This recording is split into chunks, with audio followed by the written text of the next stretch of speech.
Derek Wheatley, and welcome to episode 214 of the Wheatley podcast. Thank you very much for tuning in again. Thanks for listening to me speak last week solo. What did I do last week, actually? This is a great start. Oh, yeah, I did the checking in and all. I did a lot of stuff last week, yeah. I woke up this morning. I have a bit of a head cold and a bit of a sore throat. And actually, very sore throat, but a little bit of a head cold. So I apologize if I need to pause at any point to blow my nose. Well, I always do anyway. But yeah, but I felt last night that I could be coming down with something because I'll tell you why actually. Because some of you may have seen my post on Instagram or whatever. Uh, so I had to leave here early yesterday, so I couldn't get a lift because I need to get in and do a bit of cleaning, tidy the gym up, which might come up later on. But because I normally do it Thursday, but then there's a mix up on Wednesday, I couldn't bring my bike home, blah blah blah. Turns out I had to go in early yesterday. When I got up yesterday morning, so I'm recording this Saturday, by the way. Um, when I got up yesterday morning, there was a little bit of snow in the window, and I looked outside, and it wasn't too bad. There was a little bit of snow on the grass. It wasn't snowing at this point. An hour and a half later, I look out and it's snowing a little bit, nothing to be concerned about. By the time I'm leaving, it's not quite a blizzard, but blizzard-like conditions, I would say. So I'm not going to be over the top about it. Um, so I get on the bike, rain gear on, high vis, ready to go. I get from here to the top of my road, which is about 300 meters maybe, and already my glasses are fogged up on the inside. So this is the first time I've ever had to cycle with no glasses on, which already is a problem because I've got very poor eyesight. Um, Once I get on the road, then so it doesn't matter which way you're going when it's snowing. It's coming, it's in your face because you're cycling into it and it's slower. It's not like rain. Well, I don't need to explain what snow is. So I'm cycling and every single snowdrop is going into my left eye, just bang, bang, bang. And I close my left eye. So I'm cycling now with one eye. And let me just check actually now that we're talking about this. Yeah, my right eye is worse. So I'm cycling with my worst eye. Um, One eye closed. It must have looked absolutely demented on the bike. I had to stop twice to get the snow off me because it was gathering on my shoulders and my hat, but also on my gloves and stuff. So I had to kind of knock it off my gloves and my high vis at the front and all that. So I had to pull in twice, do that. And by the time I get into the gym, I'm raging and more blind than I was coming out because I was like, 304 snow flakes into my eyeball.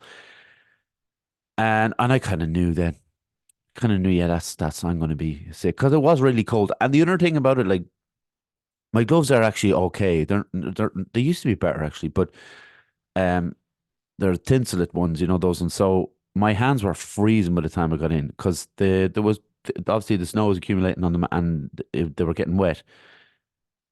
So I leave everything to kind of hang it in the office and stuff. There's no real place to hang stuff in the office, so I kind of hang it off the back of a chair, turn on the heat. And in fairness, like the high vis dried, the jacket and the waterproof gear. But the gloves didn't. So I put on the gloves and cycled home, and my hands are freezing again because they're wet. The gloves are wet, and obviously I'm cycling in the cold. It was cold going home again, and by the time I got home, my hands were like really bad. Um, and I'm just thinking it's March the 1st. That's what I'm thinking in my head, and kind of sick, fed up of being cold because I've had it's cold in the gym, it's cold on the bike. It's not even that warm where in the two rooms where I am in the house. So it's just cold all the time. But yeah, so I woke up, long story long. I woke up with a sore throat and a stuffed sinus. And this is what happens to me. This will stay with me for 2 days, then it'll go into my chest and I'll be coughing for 2 days and then it'll go. And that's the way it works. I'm on holidays for 2 weeks, for 1 week. Starting, well, I was finished yesterday, and so I'm going up to Dublin, and I'm going to go see the Smile in the Three Arena. If people don't know who the Smile are, they will know who Tom York and Johnny Greenwood are from Radiohead. It's their latest project, and I'm very and what's his name on the drums? Skinner. Sorry, can't think of his name. Brilliant drummer actually. But so yeah, that's on Thursday. So I'll be going up to see that. So I'm going up for a good few days. So I'm looking forward to it. I don't really care if I don't feel that well. Um, if it's different, isn't it? Like obviously you don't want to be, feeling unwell when you're on your, break from work. But I'd rather feel unwell on my break from work than feel unwell in work because there's nothing kind of that's pretty miserable. And like I said, it's cold in there as well, so it's like you can't warm up. And I know when I'm up at my mom's place that it'll be a lot, you know, cozier, and the heat will be on full blast, and I'll be loving life and getting better. Just a few lem sips, not the stuff, not the lem sip though. Not the drink. I actually can't. I don't know. I haven't tried the other ones, but the lemon one, I actually can't swallow it physically. Um, I don't know what it is about it. Like, as I really like lemon, I don't mind honey, but I just can't swallow that drink. It makes me kind of like gag. But fortunately, you can get the tablets now, or I can get Nurofen, cold and flu, all those ones. They're all good. So I'll get onto them, try and cut it off at the pass. But yeah, so that was my trip in. I'm doing another a solo one because I've I've sent out a lot of emails. I'll be honest, and I don't know if people read them or if they read them and discard them. It's very hard to reach people on Instagram now because the way if you're on Instagram, you send a message to people that you're not friends with, they might not see it. I see a lot of those or they go unseen and then I try and look for the person's email address and I can't find it. So hopefully I can sort myself out and send out a lot more this week and get a few weeks in advance recorded and relax. I don't mind doing the solos. I've said that before. A lot more people I know listen to the solo ones for some reason. Maybe they're trying to catch me out, but who knows? This one, oh, by the way, you can buy me a coffee, blah, blah, blah. Yeah. I'm giving, do you know what?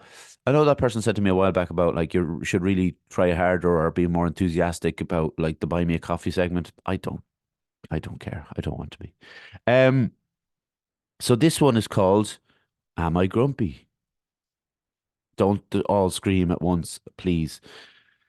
I'll explain to you why I've come to that kind of conclusion or why it's been brought to my attention. But what I wanted to read you, I looked up the etymology of grumpy. Okay, so uh, a noun, grump. In 1727, ill humor in humps and grumps, surly remarks. Later, the grumps, a fit of ill humor, 1844. Then, a person in ill humor, 1900. Perhaps an extended sense of grum, which means morose or surly, which probably is related to Danish grum, which is cruel. I don't agree with that. Or well, I don't. I'm not disagreeing with the etymology. I'm disagreeing with the cruel because I don't think I'm that. But or suggested by grumble, grunt, etc. Um, so that's the etymology of grumpy, which or grump, I should say, which I found quite interesting. So the definition then is bad-tempered and irritable.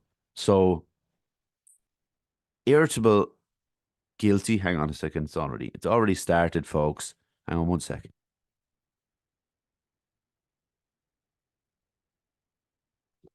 My apologies. So bad tempered is probably a bit over the top, I would suggest. For me now, I'm only going by me. Irritable, sure. So I was called grumpy in the last couple of weeks twice. Or not, I wasn't really called grumpy. They were saying like, why are you grumpy? Well, that is being called grumpy, technically. It's just a nicer way of saying it. It's just turning the tables on you to see if you think you're grumpy. But so I was asked why are you grumpy, um, and you know when I was last seeing someone for a few weeks, not that long ago, but it was suggested that um, on the day that we called time on it, um, that I was very grumpy on that day, and I don't know if that was the trigger point, but that's was being brought up as well.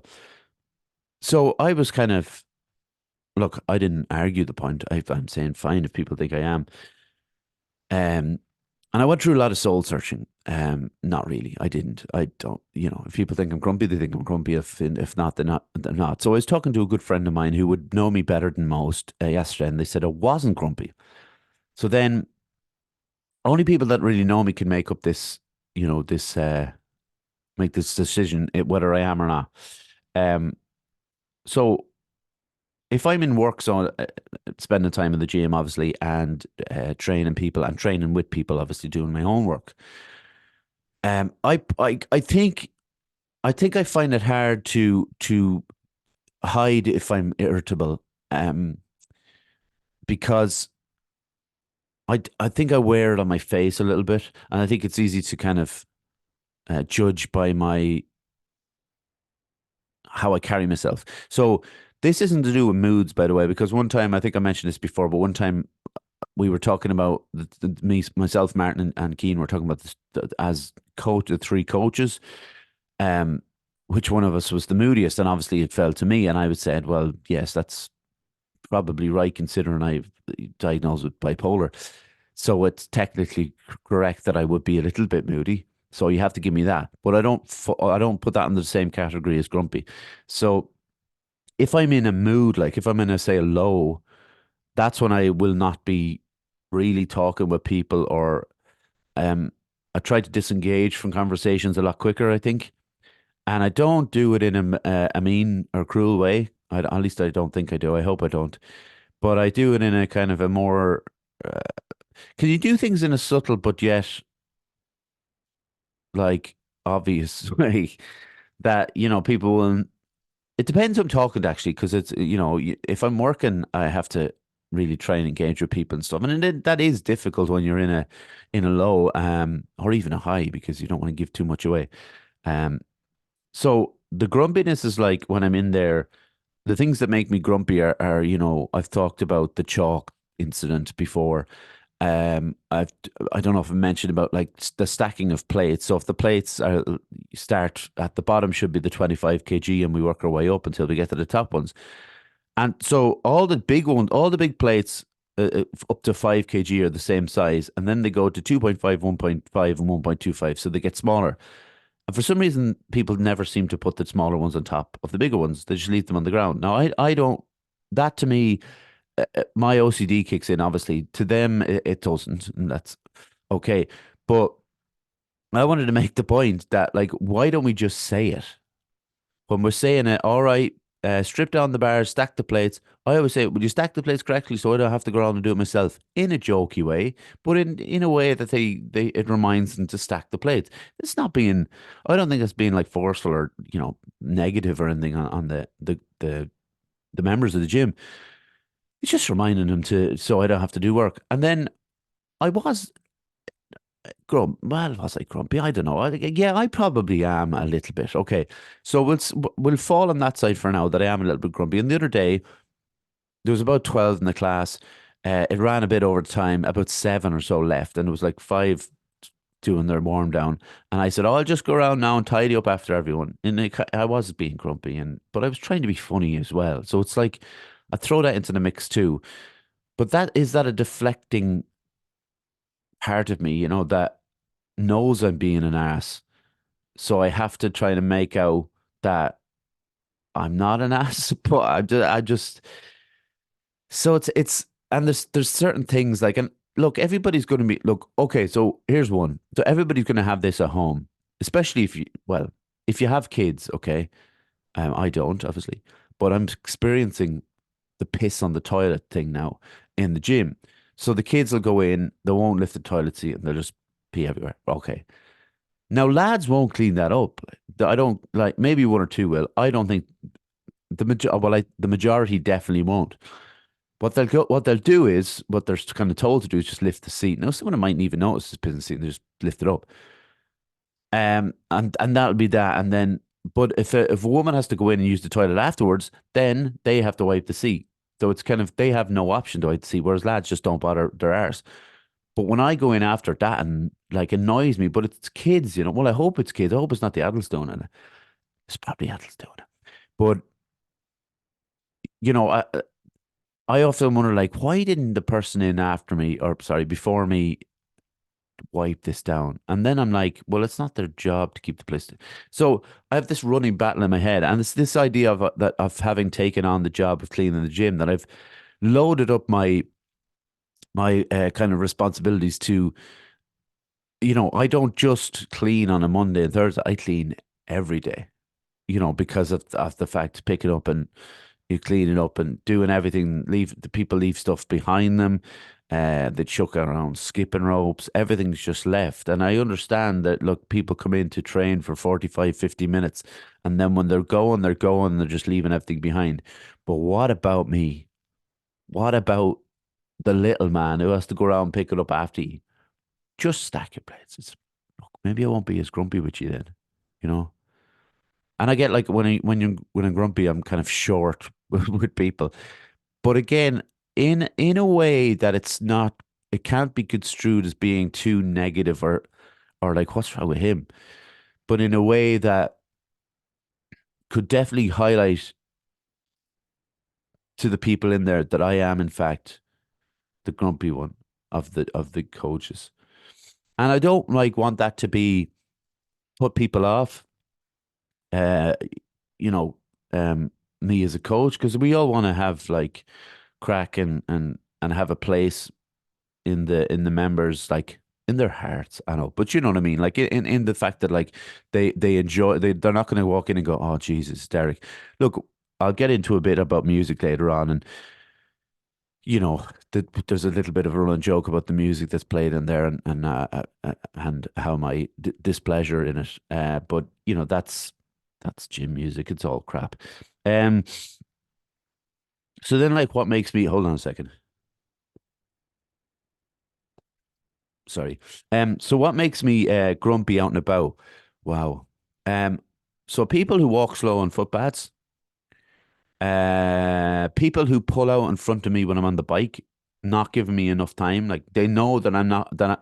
Sorry, they know that should be waiting for me to pass because I'm very close, but they pull out knowing that I'll have to brake. That bothers me a lot. Like, um, people who talk on telephones on trains or like buses, whatever. We don't want to hear your conversation. Uh, that's the whole.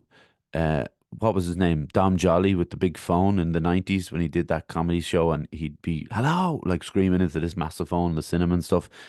That was him taking the piss out of you all those years ago, but you're still at. Um, and that kind of that would set me off a little bit. Now, look, we have the blessings of earphones and headphones now that can kind of drown out that kind of noise from other people. Um, yeah, I think. Do you know what makes me a little bit grumpy? And this is bad, I think, but excitable people make me a bit grumpy. Because it's like they haven't been shown what life can be like yet, and the weight of life hasn't been brought down upon them yet, and just calm down a bit. I find it this probably doesn't make me grumpy, but it kind of makes me anxious. It's like, what do you just chill out for a second? Just don't be all over me, like jumping around like a puppy or something. Um, and I think, and it got me into this conversation I had with that person who, like, I was seeing for a few weeks. It got me kind of thinking about that idea of the highlight of when someone highlights your negative points, like whether you're grumpy and stuff like that. And you're kind of as someone's talking to you about your negative points, you're like, what about you? In your head, like you're thinking, what about the shit that you do? Um, but it's not a competition, is it? I don't think it is a competition. But so like another thing, do you know what another thing happened? This made me grumpy that morning. There was someone had obviously trained in the kickboxing area, and they had sweated really like a lot, like which you would in kickboxing if you're sparring and stuff. And then they just took off their sweaty top, like like obviously like a gym top or whatever, and just left it on the rack. So I picked it up to see who it was, and it was soaked. Oh my God! Like now that would make anybody grumpy. I don't care who you are. Um, So and another thing that makes me grumpy, people using my gi. So I put my gi upstairs, the jujitsu gi, and someone used it once and put it back. So I would have 50% less. I'd still have a problem, but I'd have 50% less of a problem if you brought it home and washed it and brought it back, because at least you did what you're supposed to do, not sweating it and bring it back.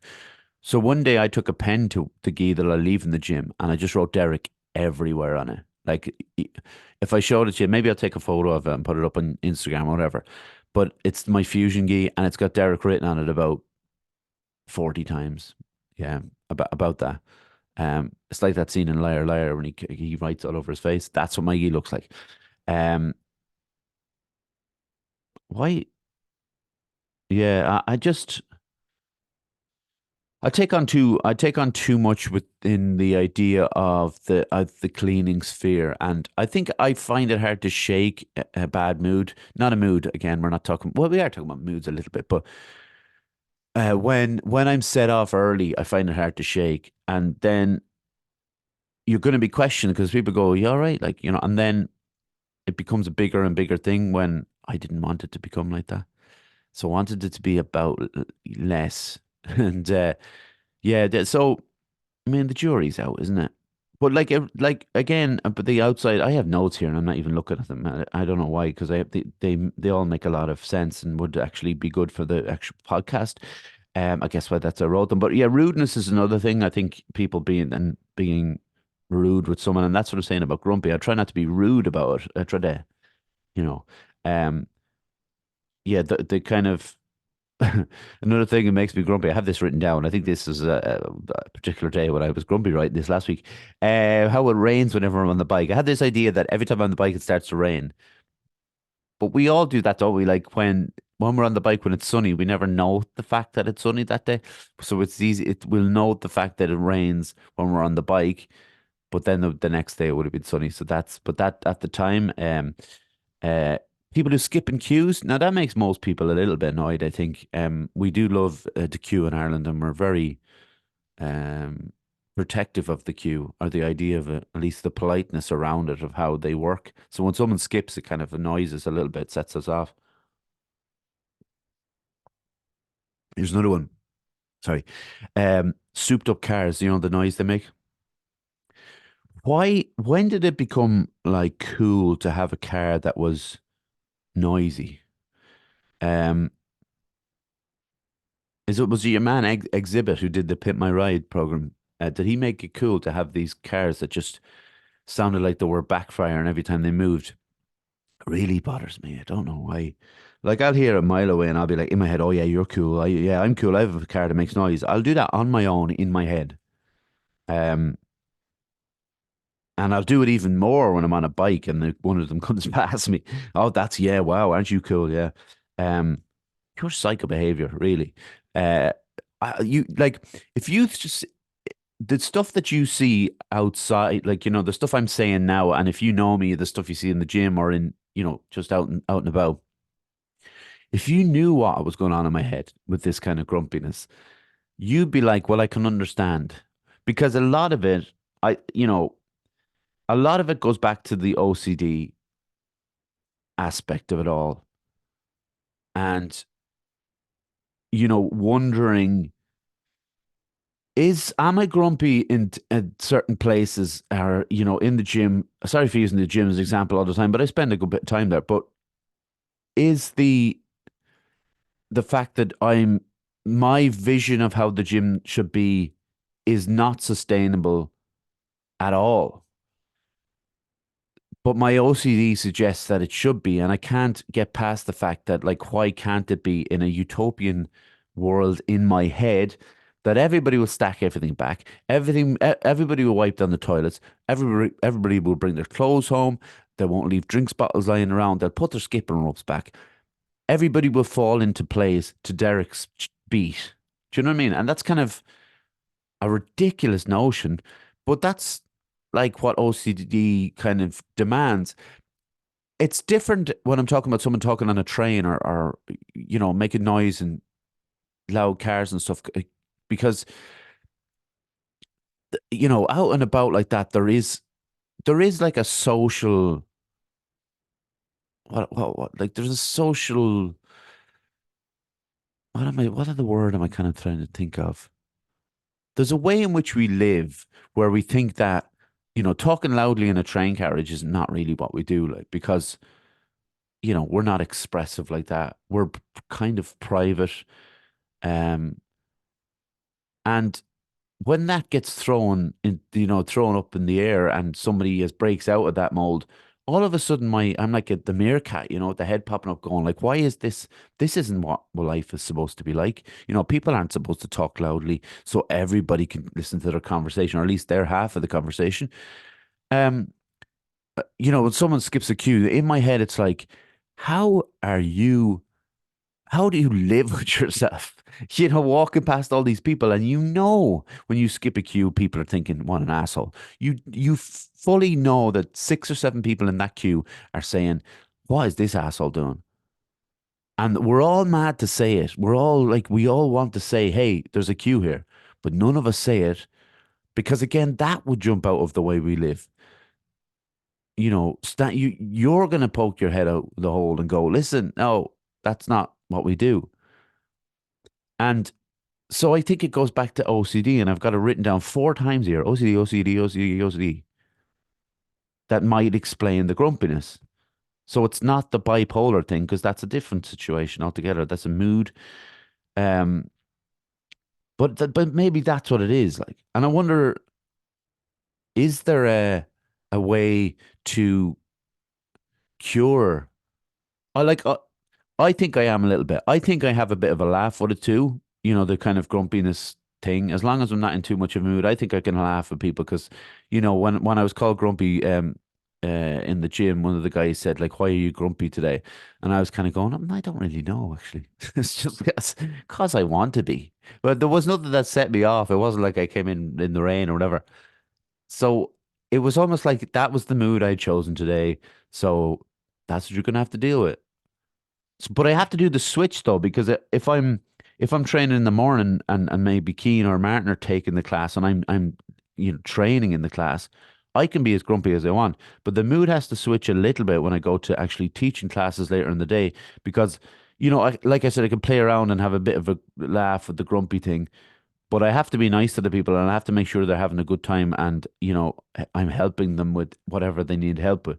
So that has to be switched up, and we all have to do that. Like, we all have to change our moods for different things. If we're pissed off in a working behind a counter at the post office, we can't be like pissed off at all the customers, because they're just coming in to do the thing. So we do have to change. But I think I play on it sometimes. There's this, the music thing is kind of funny, because I have this thing about some of the songs in the gym are like, and you have to play those songs because they're like 120 beats per minute, and the people are getting going and they're training, and maybe the music helps them. I've never found music to really help me. I just like listening to music when I'm training. It's not like that's going to push me through, but I do think that some people need to almost focus, tune out of the fact that they have to do this crap, and so I do get it, but there's some songs that come on and I just can't listen to them. I just turn them off. And then it's like, excuse me for yawning. But it's like, God, my throat is killing me. Yeah, it's kind of, I suppose, played on as kind of a funny thing now, that there's one particular song, and I'm going to talk about it a little bit, that I have to turn off immediately. I can't listen to it. There's a few songs like that. I'm sure everybody has songs like that, but I used to have to just let it play, because I wouldn't really feel like I had any place in turning it off. Even when I was like coaching at the start, I wouldn't have any place to just go up and turn a song off. But now I just turn it off. And Keen, joke with Keen about that, when he comes on, like, he knows, you see him smiling, he knows I'm on my way over to knock it off, because I can't do it. Um, there was another one that was used to be on it, and it was just this I think I talked about it before, just mental, like it's as if someone was scratching an LP, like a record, and just that, but then just went really high pitched. That was like my least favorite thing in the gym for a while. I hope that CD's been buried in the bottom and will never show its face again. But is there a cure to grumpiness? Not really. I think the fact that If you like, what can you do about it? Like, you can't just say, okay, that's it. I'm not going to be grumpy anymore. That's impossible. Like, that's like going, here, don't think of a pink elephant. First thing you think of is a pink elephant. It's nothing like that, but I do like that idea. But I think it's very difficult too if you are a grumpy person and you are like I said about the OCD thing, and really think that there's everything has its place in the gym, everything has its place in the world, and once it's thrown out, to me, that's sets me off. Like, if the train arrives at 10:30 instead of 10:28, I'm like, well, what did you do with the 2 minutes? Like, well, where were you? There's no one looking at the watches. That's the kind of constant noise in my head. But there you go. Cheers to grumpiness. If you're grumpy, do you know what? Enjoy it. Have a good time. And if someone isn't grumpy and doesn't understand it, apologies. None of it is personal. It's just it's just me or the people we're talking about. Okay. Um. So in response to the grumpiness, I thought it'd be a nice idea to do the worst of the worst, and I'll need my phone for this, and I might need to do a little bit of a Google search from time to time. So I'm going to keep it on my leg here. Um. So I want to do. I talk to often about the best films and the best music that I would have in my top lists, top 10 lists of all those things. And I thought like what would be interesting to do would be to talk about the worst, considering we were talking about grumpiness. And like, I'll be honest, that can be grumpy to me, like I said about music in the gym, but also about spending 2 hours watching a film and coming away from it going, what a load of shit. I'm being kind of annoyed about that. Um, and I've always been fascinated with bad lyrics. And when I think about bad lyrics, some of these are from really good songs, and some of them are from songs I wouldn't really be into. Um, some of them are from bands that are like some of the greatest bands of all time, but they just whatever they rhymed pen with hen or something, and that was the end of it. Now consider I'm writing lyrics again. This becomes a bit of an issue because people might start picking mine apart. No, they won't really. Nobody cares that much, but. It does. If you start talking about this, then you do become more self conscious when you're writing your own lyrics. You're like, can I rhyme that with rhyme? Well, can I rhyme that with something? Um, and then you're like, that sounds like one of these crap lyrics you're always talking about. So now I'm gonna be on my on the ball. So everybody knows when I talk about films that Ferris Bueller's the worst film of all time. We've discussed this at length. We've all agreed on this, so we don't have to talk about that. It's the worst film of all time, bar none. Um, Another film that, if Ferris Bueller didn't exist, the worst film of all time would be The Blind Side. Sandra Bullock won an Oscar for The Blind Side. The Blind Side. That just popped into my head there. That's a really good name for it.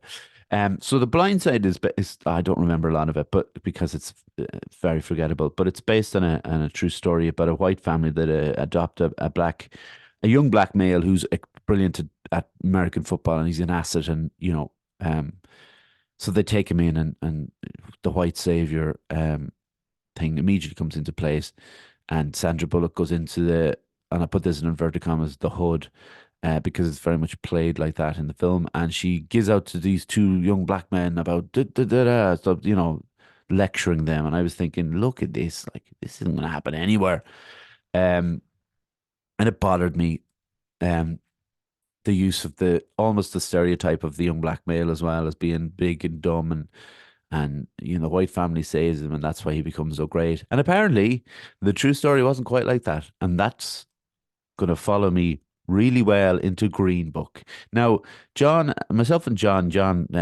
Francis, who helps me with the podcast, we have a. I like to think that we both have a good taste in film, and we talk. He'll send me every so often when he's watched something good, and I might or I might not have seen it, and we kind of share them back and forth. And the other day he sent me, I watched a really good film the other day, Green Book, and I said I hated Green Book. Now John didn't come back to me. I didn't. That wasn't a go at you, John. That was just it's a crap film. Again, slightly white savior, not as much as The Blind Side, but definitely. the white man teaches the black man some stuff. And it came out afterwards again that the so the black actor Mahershala Ali plays the character who's a pianist who's going on tour, and Viggo Mortensen plays his driver, the white dude, and it's driving Miss Daisy kind of a situation.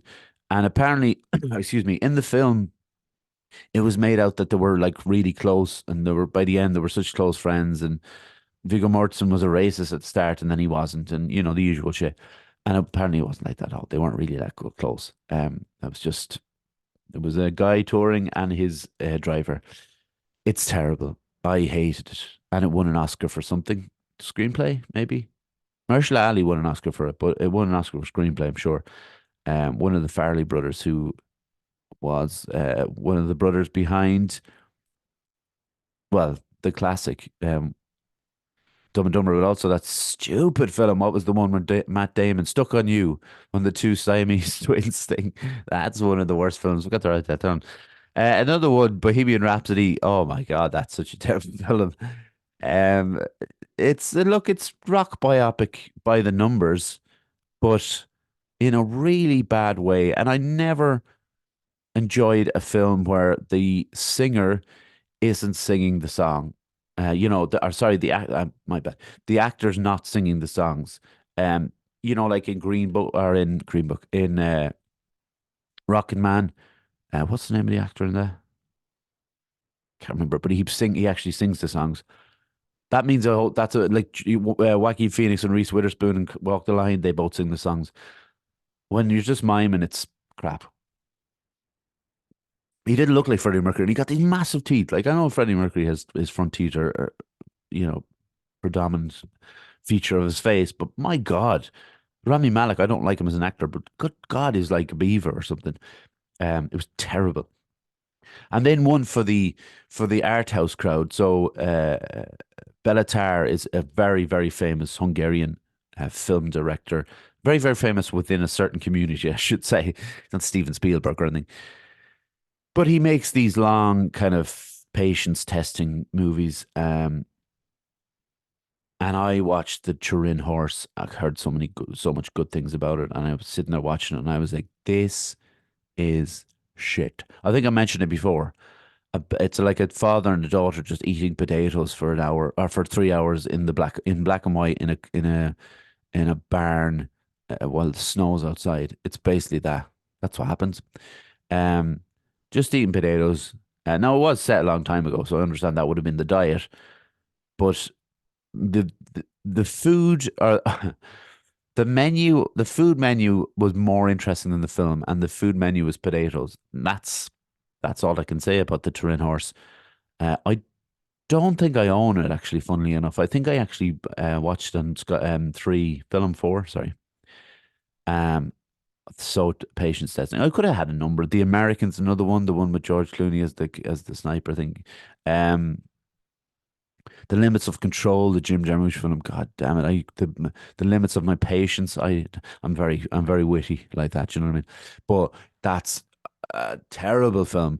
I could have listed loads. I didn't want to list loads. I don't want to go on all day about this, but I had fun looking this up. So the song. So here's this one that I keep turning off in the gym, and it's become a thing. Sorry again, now lads. Sorry about the pauses.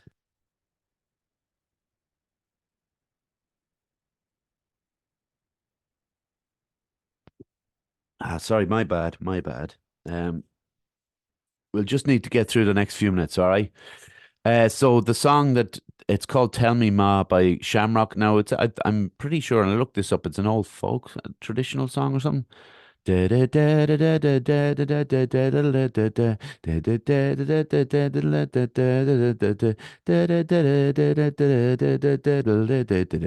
this, okay, that might be fine if you're into folk music, if you're into trad, good on you. I'm not into it.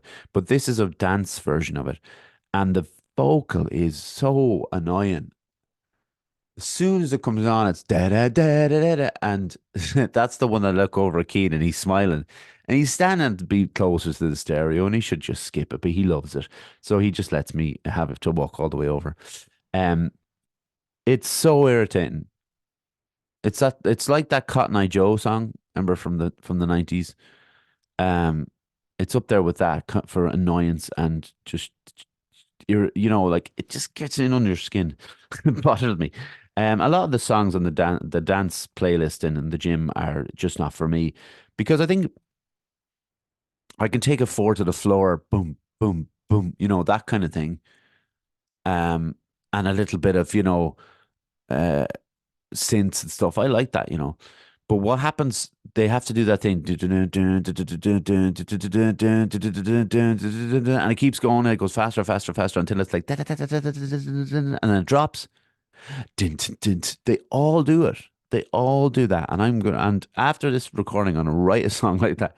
No, but it's just like there's a formula to it. I know there's a formula to a lot of songs, and people would say that about, you know, um, certain types of music. Well, there's chord structures that people stick to because they work, and I understand that.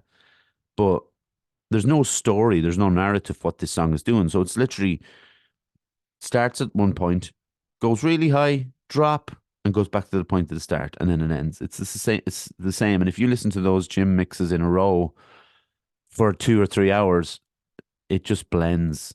Then especially if it's like there's not very few vocals or whatever. Um,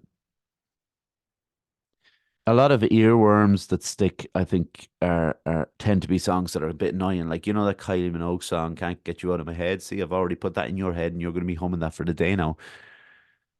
I don't think they're bad songs, but I don't want them in my head for days. But there's look, they're catchy. It's like that song "Roar" by Katy Perry. That's actually a good song, but it won't leave your mind for like 4 hours, and then it becomes annoying until you hear it again, and then you go, "Oh, this is a good song," and then the cycle goes on again, and yeah.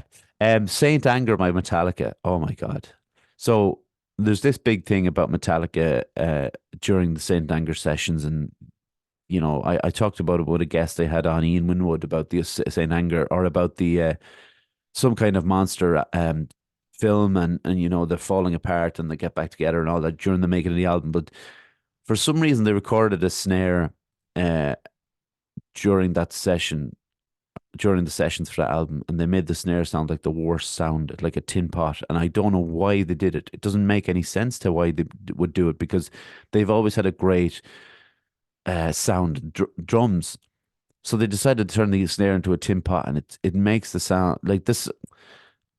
The lyrics in that could nearly go into the next bit about bad lyrics, but my lifestyle created my death style. It's something like that. It's so bad. Um, Couple of my favorite bands coming up next, and I don't like having songs that I really don't like. These aren't the worst songs of all time, by the way. It's just songs that popped into my head as bad songs. "We Will Rock You" by Queen. Apart from that little solo that Brian May does, it's terrible. And so is "We Are the Champions." They're two. I love Queen, by the way, but they're crap. They're both crap songs. Rock You" is "We Will Rock You" and "We Are the Champions" were written for hockey stadiums, hockey arenas, whatever, American football games.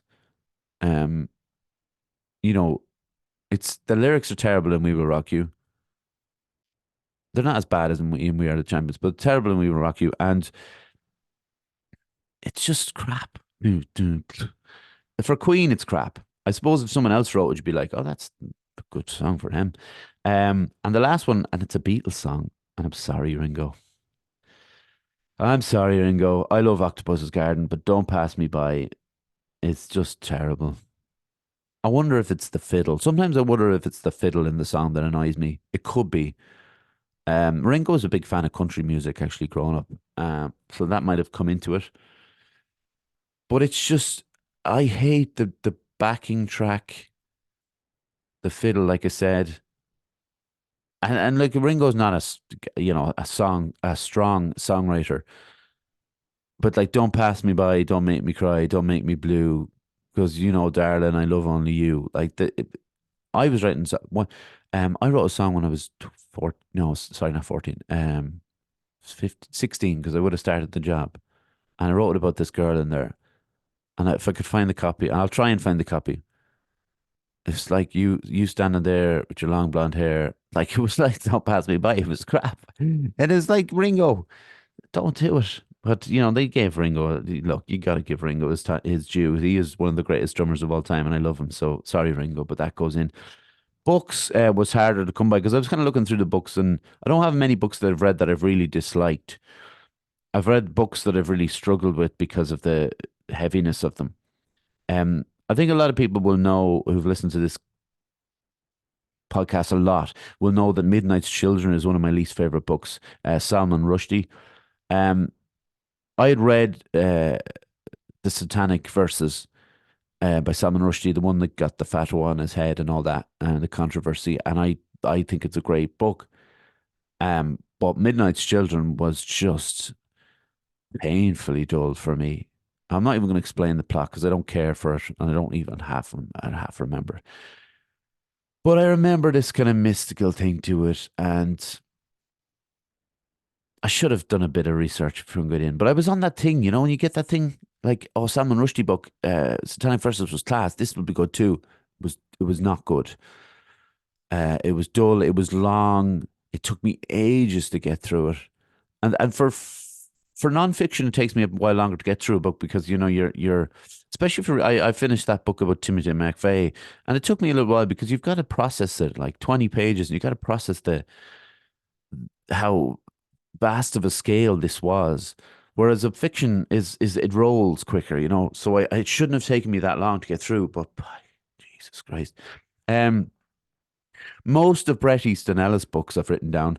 Bret Easton Ellis was an is it enfant terrible? Anyway, he was one of those young geniuses that wrote Less Than Zero, and then he wrote American Psycho, and those books were like lauded. Um, I liked Less Than Zero more than I liked American Psycho, to be honest. That's one of the ones where I actually liked the film more than the book. So going into his other stuff, I was kept grasping on for the idea that maybe this is the next Less Than Zero. Maybe that last one was just it. And I ran out of patience in him, and I haven't read his last couple of books because he just became the same shit, and he was living off his legacy almost. Because he was so young when Less Than Zero came out. He was like 21 or something. And he was like at all the parties, and he was doing probably doing all the coke and all that stuff. And maybe he lost his focus on the writing, but look, he's still relevant today, and he's apparently a bit of a dickhead. But I don't know. I've met him. Most of oh shit, sorry. Most of Stephen King's books are terrible, by the way, just in case you didn't know. Um, I haven't read all his books, by the way. I've read some of them. Some of the ones like The Shining is great, Carrie's great. Some of the other stuff I've read is terrible. Like they're really, I don't know. Can you be a consistent horror writer? I don't know if you can because I think you lose some of your surprise factor or something because everybody has their ways of writing and their ways of introducing characters and moments, and I think you catch on to that. And yeah, unfortunately, I think King is one of those people living off his legacy as well. I think Irvin Welsh is another one. Again, I love Trainspotting. I love Filth. There's some of his novels that I really, really like, but he hasn't done anything genuinely decent in a while. And uh, it's sad because when you see what they could do, you could probably put Chuck Palahniuk in that conversation as well, who did Fight Club and then went off and did some really crap stuff.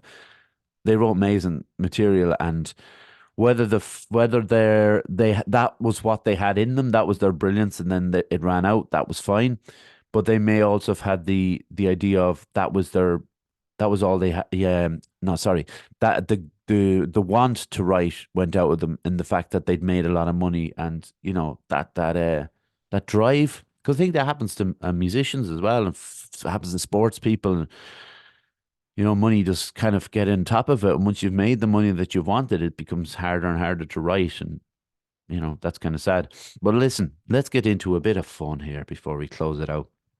I do want to put in my least favorite lyric of all time. What's it called? Uh, Life, is it? Life. So there's a song called Life by Desiree. And I don't know if you've heard it. It was very popular. So So here's no, that's not the bit, is it? Where is it? Oh yeah. So this is this is verse is my favorite of the song. The whole song is lovely. Um, but this verse in particular. So I'm afraid of the dark, especially when I'm in a park and there's no one else around. Oh, I get the shivers. That's actually not too bad. This bit though, I don't want to see a ghost. It's a sight that I fear most. I'd rather have a piece of toast and watch the evening news. That is the laziest lyric of all time. I think absolutely bullshit. Um, there's a scene in The Office, the British version of the Ricky Gervais, where he's got a lyric of a Desiree's on his office wall. It's not that lyric, but I think there may be a, a kind of wink and a nod to the idea that yes, this is Desiree, the one who had that really bad lyric. Now I don't know if Desiree wrote the song, to be honest, but kind of hope for Desiree's sake she didn't. I hope someone else did and she doesn't take the blame for it. So that's the worst of the worst. But so I wanted to put U2's Count In for Vertigo. I don't think it's a lyric, but Un, dos, tres, catorce, which is 1, 2, 3, 14, in Spanish. So that's gone in, even though I know it's not really a lyric, but it's still kind of gas that nobody corrected him or anything or thought of correction. Um, always been fascinated and bemused by Are We Human or Are We Dancer by the Killers. Uh, I think, I thought it was Are We Human or Are We Denser would have made more sense to me, I think. Um, are we like more dense? Is there more to us than just human? But are we human or are we dancer? But he also wrote, and this is a great song, but I've got soul, but I'm not a soldier. That doesn't mean anything. Um, it's just the sounds. So is it the idea of just giving up the idea of having a really good lyric for the sound of how it is to our ears? And it does sound cool. I'm a soul, but I'm the soul. I've got soul, but not a soldier. But it doesn't mean anything. But again, great song. Um, so here's another one I have to Google. So somewhere else, somewhere else by Razorlight. Somewhere else lyrics. So Razorlight was a band in the 2000s. Had some really good songs actually. But this is the probably where are we going? Oh, I don't know. Hold on.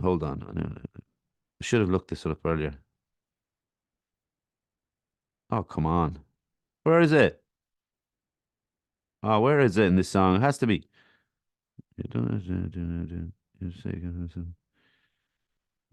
Oh, here it is. And I met a girl. She asked me my name. I told her what it was. What? And okay, I'll finish out this verse actually. And I met a girl. She asked me my name, and I told her what it was. She looked at me. I tried to explain exactly what I'd lost. I don't mind the last bit, but it's just funny. Like I told her what it was. It's so blunt. Um, and he was Johnny Burrell was his name, the lead singer of Razorlight, and he genuinely believed he was a better songwriter than Bob Dylan. Um, and I'm all for confidence.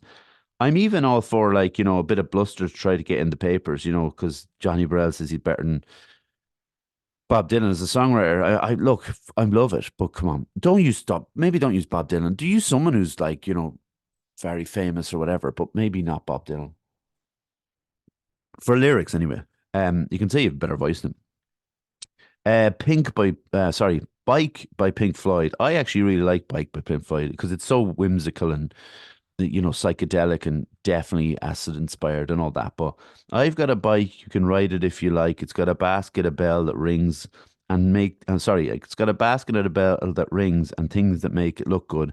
I give it to you if I could, but I borrowed it. I've got a cloak. It's a bit of a joke. There's a tear up the front. It's red and black. I've had it for months. If you think I look good, then I guess it should. This is the worst bit. I know a mouse and he hasn't got a house. I don't know why I call him Gerald. He's getting rather old, but he's a good mouse. You know what I mean? There was a lot, and I mean a lot of acid taken. Poor Sid Barrett, who wrote that song, did turn into an acid casualty, which is sad. Um, so I've always found that they are playful and they're kind of like children's lyrics, but there weren't children going to Pink Floyd gigs. Why did I write in? I wrote in Riders on the Storm. Do I dislike that as a lyric? Let's look it up. Riders on the storm into this house. But no, there's a killer. Oh yeah, that's the one. There's a killer on the road. His brain is squirming like a toad. Take a long holiday. Let your children play. No, that's. I bet you I'm supposed to write something else in rather than that. And I got. Yeah, I'll take that out because I think I was probably supposed to write in something else, and I got distracted. Because Riders on the Storm, I don't think the lyrics are great, but I don't think they're. I think some of Jim Morrison's lyrics are pretty corny, if I'm honest. Um, Sorry to my dad for putting this in, but I am. I said I really like I am. I said by Neil Diamond. I think it's a very good song, but the lyrics to the chorus are as follows: uh, I am. I said to no one there, and no one heard at all, not even the chair. That's like Neil, chairs don't have ears. Come on. That's kind of bad. Um, but actually, like to be fair to Neil Diamond, he is a very good lyricist. It's just in that particular case, it's not the best. Um, I also wrote down. I wrote down Emerson. Or sorry, Emerson. I wrote down America. I lived in the horse with no name. Where am I going with this now? I lived in the desert with a horse with no name. Felt good to be out of the rain. In the desert, you can't remember your name because there ain't no one for you to give you no pain. That's actually fair enough. I'd like to think I should have. Oh, this is it. On the first part of the journey, I was looking at all the life. There are plants and birds and rocks and things. There were sand and hills and rings. Just the way he says things. Do you know what I mean? Like, but plants and birds and rocks and things. That's the bit that I think is ridiculous. Um, Got to stick in an Oasis tune here. This is actually Liam Gallagher one, so it's kind of like picking on Ringo again. But his lyrics for Little James are just terrible. Um, Live for your toys, even though they make noise. Have you ever played with plasticine? Even tried a trampoline? Thank you for your smile. You make it all worthwhile to us. I think it's the live for your toys, even though they make noise line. What I really want to do, like, and if this could work, I would love it. If you're sitting at home or in the car, or whatever, listening to this, and you think, "Oh, I have a really bad lyric," could you send it in? If you don't mind, I'd love to like kind of see what you really don't like, or film, or song, or book, or whatever. Something really bad that you've read or played or listened to or watched, because I'd love to have a kind of a conversation about it again, and like even if we got 5 or 6 years in, and I'm sure there's plenty more I could list as well. Um, Another thing, my driving lessons start on March 11th, so I'm recording this on the what? Sorry, the second of yeah. So from the time this comes out, it'll be Monday, the 11th. And I do two lessons on the first day. So a couple of hours of driving, hopefully in an abandoned uh, airport where I can't even see another car. That would be nice. But listen, thank you very much for letting me. Am I grumpy? Only you can decide. I would side on I would go on the side of yes a little bit, but not that grumpy. Like, I'm bearable, I think. Um, and hopefully you don't find me too grumpy. And I hope you enjoyed the podcast. Thank you very much to John Francis for the tech. Thank you very much to my mom and dad, granddad, Jaron Calvin. YouTube, you subscribe if you don't mind. That'd be very helpful. Or on Instagram, Facebook, and X. And the podcast platforms, Spotify, Apple Anchor, Google Podcasts, etc. I will be feeling better by the next recording. And really, I hope for my own workload that I'll have another guest. But we'll see. Sure, what does it matter? It's just all a bit of fun, isn't it? Um, okay, everyone. Thanks again for listening. You're very kind. Have a good day. Bye.